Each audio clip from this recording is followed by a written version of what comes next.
Hello everyone.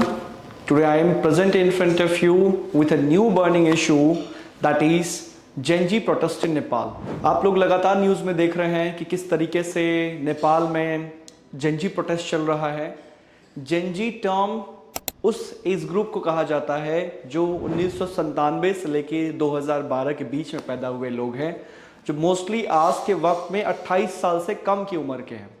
इनके द्वारा नेपाल में जो मौजूदा सरकार था केपी शर्मा ओली का, उसको उखाड़ फेंका गया और फाइनली कल तक के डेवलपमेंट में हमको देखने को मिला है कि वहाँ पे दैट इज सुशीला कार्की जो एक्स सीजेआई थी, उनको इंटरिम प्राइम मिनिस्टर का दर्जा दिया गया है। अब जो भी डेवलपमेंट्स हो रहे हैं उसके ऊपर हम लोग की कड़ी निगरानी भी है। एज एन हिस्ट्री स्टूडेंट हमारा कर्तव्य है कि इन सब डेवलपमेंट्स को देखा जाए और ये डेवलपमेंट्स इंडिया नेपाल टाइज को किस तरीके से आगे बढ़ाने वाले हैं या इंडिया किस तरीके से इसको रिस्पॉन्ड करने वाला है, इसको देखना काफ़ी ज़्यादा रोचक बातें होंगी। अगर इस प्रोटेस्ट का रूट अगर आप देखोगे तो कहा जाता है कि नेपाल गवर्नमेंट के द्वारा 26 सोशल मीडिया साइट्स को बैन किया गया था, जिस सोशल मीडिया साइट्स के बैन होने की वजह से लोगों का गुस्सा आया और लोगों की गुस्सा आपको सड़क में प्रदर्शित होता हुआ दिखा। आपको देखने को मिलेगा कि कैसे नेपाल का जो डेमोग्राफिक डिविडेंड है वो डेमोग्राफिक डिविडेंड एक डेमोग्राफिक डिजास्टर के रूप में इवॉल्व होता हुआ दिखा, जिससे हिंसा काफी ज्यादा बढ़ता हुआ चला गया। और नंबर 2 अगर आप देखोगे इसमें कहीं ना कहीं यूथ निहिलिज्म, मतलब कि युवाओं का मौजूदा सरकार से, मौजूदा संस्थाओं से, मौजूदा व्यवस्थाओं से काफी ज्यादा नाराजगी और नाउमीदगी झलकता था। कहीं ना कहीं ये भी एक कारण था कि कैसे एक freedom of speech and expression के नाम पे ऑर्गेनाइज हुआ लीडरलेस मूवमेंट, जिसको कोई भी पॉलिटिकल पार्टी क्लेम नहीं कर सकता, वो धीरे धीरे हिंसक होता हुआ चला गया। और आपको एक बात और ध्यान देनी चाहिए कि आज के वक्त में सोशल मीडिया बहुत सारे लोगों का एक लाइवलीहुड का जरिया है। अगर आपको ध्यान हो तो 2020 में इंडिया में भी जब टिकटॉक बैन हुआ था तो टिकटॉक उस समय पे इंडिया में जो है लाइवलीहुड का एक बहुत बड़ा ऑप्शन हुआ करता था। बट इंडिया चूंकि एक मेच्योर डेमोक्रेसी है और हम लोग कॉन्स्टिट्यूशनल मोरालिटी को काफ़ी अच्छे तरीके से फॉलो करते हैं, तो कहीं ना कहीं हमने यूथ के एनर्जी को अदर प्लेटफॉर्म्स की तरफ हमने डाइवर्ट करने का कोशिश किया। Let's get back to Nepal. तो नेपाल में क्या ये अनरेस्ट क्या कोई नया चीज़ है? डेफिनेटली नहीं। नेपाल का अनरेस्ट अगर हम देखेंगे, नेपाल के बारे में अगर आप ध्यान से देखोगे तो एक माउंटेनस स्टेट है जो 3 तरफ से इंडिया से घिरा हुआ है और नॉर्दर्न साइड से नेपाल से घिरा हुआ है। इंडिया के साथ नेपाल का रोटी बेटी का संबंध बताया जाता है। हमारे बहुत सारे कल्चरल एक्सचेंजेस, बहुत सारे डॉटर्स की वेडिंग्स या शादियां उस तरफ से हुई हैं। तो इस कारण से नेपाल और इंडिया में एक्चुअली डिफरेंसेस पता लगा पाना बहुत ज़्यादा कठिन होता है। अगर आप देखोगे तो नेपाल में जो डेमोक्रेसी के लिए जो लड़ाई है ये स्टार्ट हुआ था 1990s में। 1990s में हमारे यहाँ चंद्रशेखर जी का गवर्नमेंट हुआ करता था, तो चंद्रशेखर ने भी कई सारा उसमें पार्टिसिपेशन किया हुआ है नेपाल को डेमोक्रेसी बनाने में। Nepal earlier was a monarchy ruled by the Shah dynasty. 1990s से शुरू हुए डेमोक्रेसी का स्ट्रगल आपको देखने को मिलेगा कि 2001 में Nepal shock the world with the दरबार मैसेकर। उस समय के एक पॉपुलर राजा हुआ करते थे जिनका नाम था वीरेंद्र वीर विक्रम शाह, जिनके पूरे परिवार के साथ सिंह दरबार में उनका हत्याकांड हुआ। इसके वजह से जनता में काफ़ी ज़्यादा आक्रोश हुआ और इस आक्रोश के वजह से less popular ruler that is Gyanendra Bir Bikram Shah गद्दी में आए। ज्ञानेंद्र वीर विक्रम शाह इतना ज़्यादा पॉपुलर नहीं थे, उसकी अनपॉपुलरिटी की वजह से कहीं ना कहीं जनता के अंदर और स्पेशली उस समय नेपाल सिविल वॉर के अंदर धकेला जा चुका था बाय द माओइस्ट पार्टी। और माओइस्ट पार्टी के उस सिविल वॉर के कंडीशंस में India enter into the scene और 2005 के आसपास इंडिया ने Maoist and the Nepali government के साथ एक तरीके से पीस ट्रीटी को आगे बढ़ाने की कोशिश किया और 2007 तक आते आते नेपाल बिकेम आ रिपब्लिक। ये अपने आप में 21st सेंचुरी में के लिए एक सबसे बड़ा ब्लॉट भी था कि साउथ एशिया में एक बहुत बड़ा नेशन जो अभी भी मोनार्की है, at the same time democracy के लिए बहुत बड़ी उम्मीद की किरण भी थी कि अब नेपाली जनता मोनार्की से रिपब्लिकनिज्म की तरफ आगे बढ़ रहे हैं, नए संविधान बनाने की तरफ आगे बढ़ रहे हैं और नए संविधान बनाने की वजह से अब नागरिक शक्तियों का बेहतर उपयोग होगा और एक नया नेपाल बनाने की तरफ अग्रसर होया जाएगा। लेकिन समस्या आपको उसके बाद देखने को मिली कि नया बनाए हुए संविधान में कहीं ना कहीं नेपाल का एक तराई पॉपुलेशन, जिसको मधेशीज के नाम से जाना जाता है, ये मधेसी पॉपुलेशन जो नेपाल का मेजॉरिटी पॉपुलेशन है, इनके राइट्स अंडर एस्टिमेट हो गए। नेपाल चूंकि majority of the ruling classes hilly regions के हैं, तो हिली रीजन के अपर क्लासेस का डोमिनेंस ज्यादा हुआ और मधेसीज को अधिकार नहीं मिला। इसके कारण 2015-2016 में आपको large scale of anti constitution protest भी देखने को मिला हुआ था और इस प्रोटेस्ट में कई सारे लोगों का जान भी गया, जिसमें इंडिया ने लंबे समय तक like I think 4 to 5 months के आसपास जो है बॉर्डर ब्लॉकेड भी करने का कार्य किया हुआ था।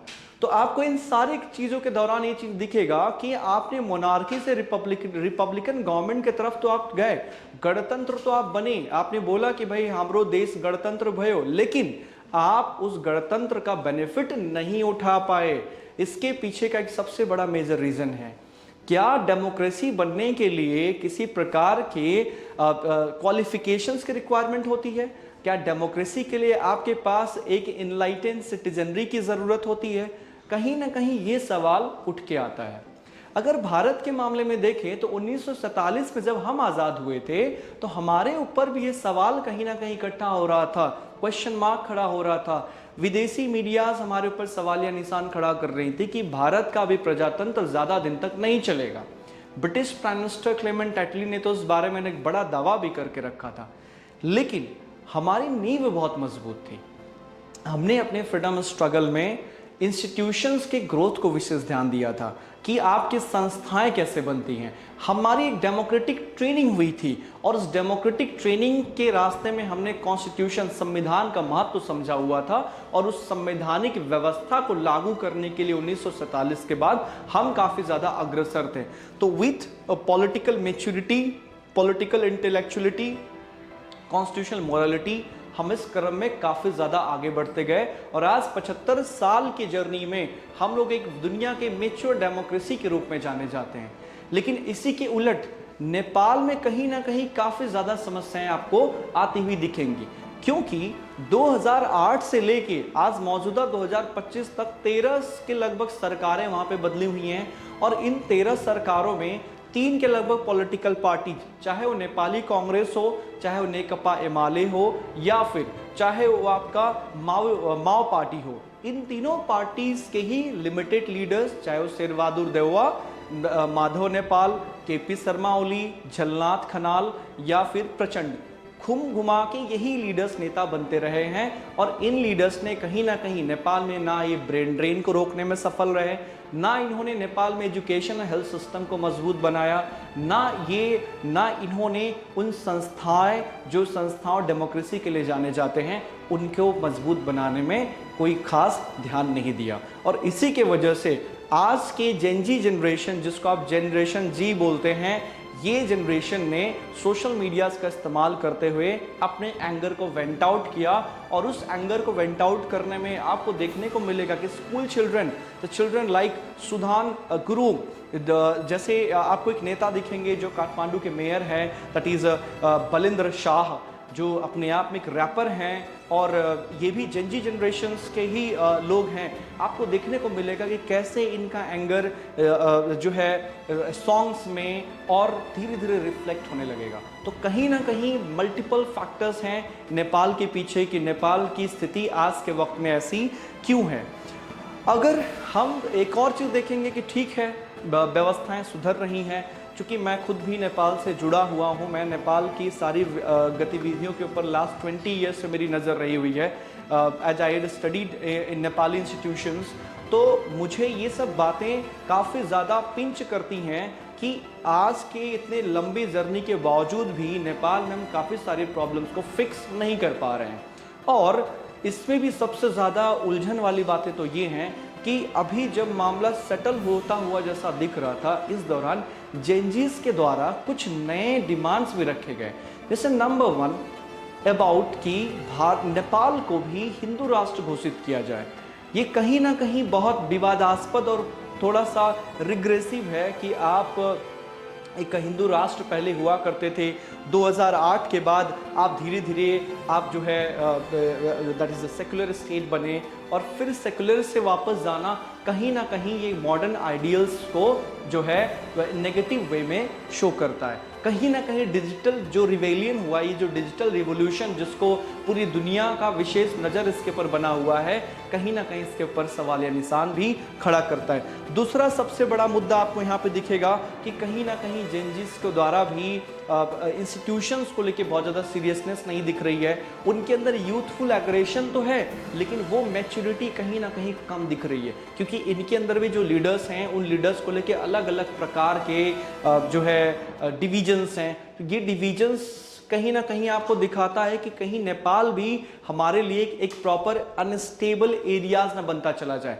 क्योंकि लास्ट 5 इयर्स में हमारे पड़ोसियों में लगातार समस्याएं चल रही हैं। चाहे वो म्यांमार हो, जहां पे 2020 में तख्ता पलट हुआ, चाहे वो श्रीलंका हो, श्रीलंका में भी आपने देखा कि नेशन हेड को देश छोड़ के भागना पड़ा, और वहां पे इसी जनरेशन जी ने पॉपुलेशन ने फाइनली पूरे चीज़ों के ऊपर कब्जा कर लिया। चाहे वो रिसेंट एग्जाम्पल आपके बांग्लादेश का हो, बांग्लादेश का भी बहुत बड़ा हिस्सा, बांग्लादेश में भी लास्ट ईयर 2024 में हमको देखने को मिला कि वहाँ का जो इलेक्टेड गवर्नमेंट है that finally run out of the country, और वो कंट्री फाइनली अनस्टेबल बनता हुआ चला जा रहा है। इस इनस्टेबिलिटी में आपको देखने को मिलेगा कि फाइनली भारत के लिए काफ़ी ज़्यादा समस्या भरी चीज़ें हैं। एज ए रिस्पॉन्सिबल नेबर हमारी हित तभी तक सुरक्षित रहेगा जब तक हमारे नेबर्स सुरक्षित रहेंगे। और नेपाल एक बहुत रिच कंट्री है, specially regarding the natural resources, और नेपाल के आज फेलियर के पीछे सबसे मेजर रीजंस हैं क्योंकि नेपालीज गवर्नमेंट या नेपालीज लीडर्स ने कभी भी उन नेचुरल रिसोर्सेज के इस्तेमाल के प्रति अच्छे तरीके से आगे नहीं बढ़ पाए। और अगर इसके द्वारा किसी भी प्रकार का अस्थिरता नेपाल में दिखाई देता है, it is going to impact the India. So हमें क्या करना है, इंडिया का पॉइंट ऑफ व्यू क्या होना चाहिए?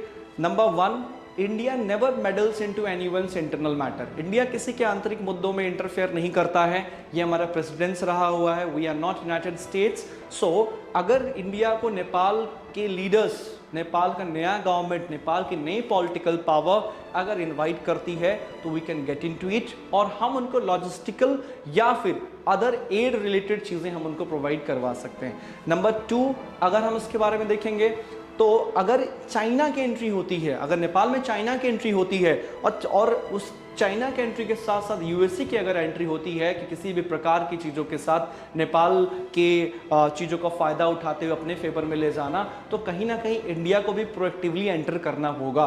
तो अल्टीमेटली हमें ध्यान ये देना चाहिए कि we have to wait and watch, और हमें ध्यान ये देना चाहिए कि कैसे ये अस्थिरता का इम्पैक्ट भारत जैसे देशों में ना पड़े, स्पेशली हमारे बॉर्डर लाइन एरियाज पे, और कैसे धीरे धीरे भारत को भी नेपाल के आने वाले डेवलपमेंट्स को स्वीकार करते हुए नए बदलाव को ध्यान देते हुए आगे बढ़ना चाहिए। ठीक है, तो आज के लिए इतना ही। उम्मीद है आप लोग इस घटनाक्रम को थोड़ा सा फॉलो करते रहेंगे और इसको भारत के हित के साथ उसको जोड़ने की कोशिश करेंगे। Thank you.